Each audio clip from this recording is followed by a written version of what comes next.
بسم اللہ الرحمن الرحیم۔ محترم سامعین و ناظرین،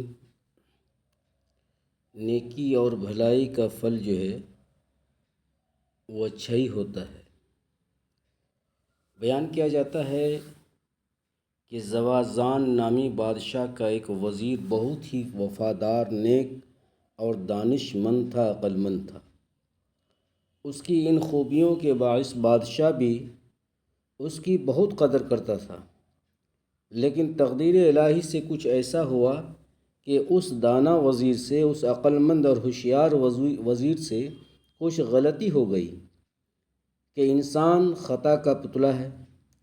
بادشاہ کو وزیر کی اس لغزش اور غلطی کا حال معلوم ہوا تو وہ اس قدر ناراض ہوا کہ اس کی ساری جائیداد ضبط کر کے اسے قید خانے میں ڈال دیا۔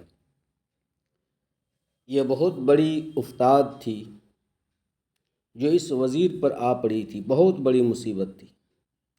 لیکن اس مصیبت کے زمانے میں اس کی وہ نیکیاں اس کے کام آئیں جو اس نے اقتدار کے دنوں میں لوگوں کی تھی۔ اس کا قاعدہ تھا کہ وہ ادنا لوگوں سے بھی میٹھی زبان سے بات کیا کرتا تھا، جہاں تک ہو سکتا تھا لوگوں کو فائدہ پہنچاتا تھا۔ اب وہ مصیبت میں مبتلا ہوا تو وہ سپاہی اور اہلکار اس کے مددگار بن گئے، جنہیں اس نے کوئی نہ کوئی فائدہ پہنچایا تھا، اور یوں اسے محسوس بھی نہ ہوا کہ وہ قید خانے میں ہے۔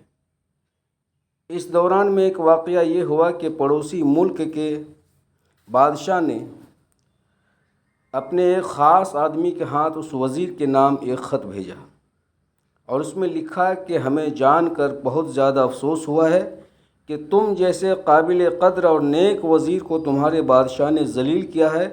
اگر تم پسند کرو تو ہم تمہاری رہائی کا انتظام کر سکتے ہیں، اور اس بات پر آمادہ ہیں کہ اپنے دربار میں وزارت کی کرسی عنایت کریں۔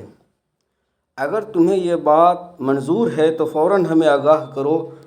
عقل مند وزیر نے پڑوسی بادشاہ کا یہ خط پڑھا تو اس کی پشت پر، پیٹھ پر الٹا طرف یہ لکھ دیا کہ حضور نے میرے حال پر مہربانی فرمائی، میں اس کے لیے شکریہ ادا کرتا ہوں، لیکن مجھے یہ بات منظور نہیں کہ معمولی سی تکلیف سے گھبرا کر اپنے آقا سے بے وفائی کروں۔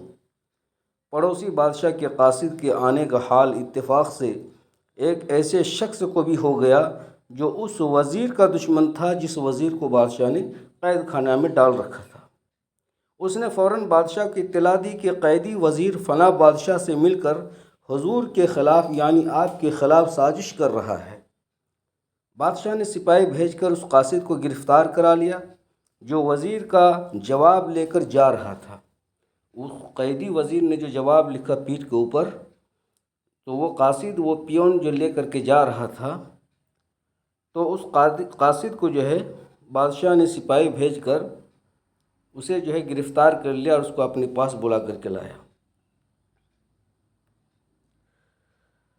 بادشاہ نے سپاہی بھیج کر اس قاصد کو گرفتار کرا لیا جو وزیر کا جواب لے کر جا رہا تھا۔ اس نے فیصلہ کر لیا کہ اگر یہ بات سچ نکلی تو وزیر کو فوراً قتل کر دوں گا۔ جس وزیر کو غلطی پر بادشاہ نے قید خانے میں رکھا تھا، اگر یہ دوسرے بادشاہ کے ساتھ ہمارے خلاف سازش کر رہا ہے اور یہ بات اگر سچ نکلی، میرے خلاف کوئی بات اس نے لکھا ہے، حالانکہ خلاف بات نہیں لکھا تھا، بادشاہ کی تعریف میں 2 جملے لکھے تھے، تو بادشاہ نے کہا کہ اگر جیسے تم شکایت کر رہے ہو اس قیدی وزیر کے بارے میں، اگر بات سچ نکلی تو میں اسے جو ہے قتل کر دوں گا۔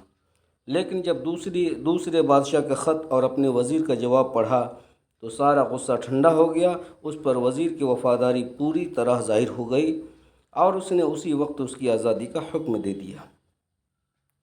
وزیر قید خانے سے رہا ہو کر آیا تو بادشاہ نے پہلے سے زیادہ اس کی عزت کی اور خلعت عطا فرمانے کے علاوہ اس پر افسوس کا اظہار کیا کہ غلط فہمی کی وجہ سے اسے ناحق تکلیف پہنچائی۔ وزیر نے کہا کہ حضور خیال نہ فرمائیں، مجھے جو تکلیف پہنچی ہے میری تقدیر میں لکھی تھی۔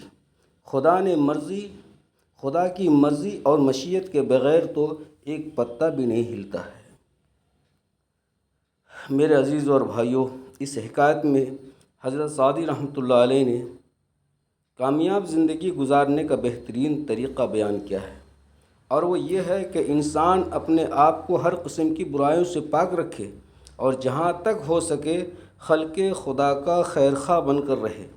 ایسی زندگی گزارتے ہوئے اگر کسی قسم کی پریشانی مصیبت بھی آ پڑے تو جن لوگوں کے ساتھ احسان کیا ہو وہ اسے تنہا نہ چھوڑتے۔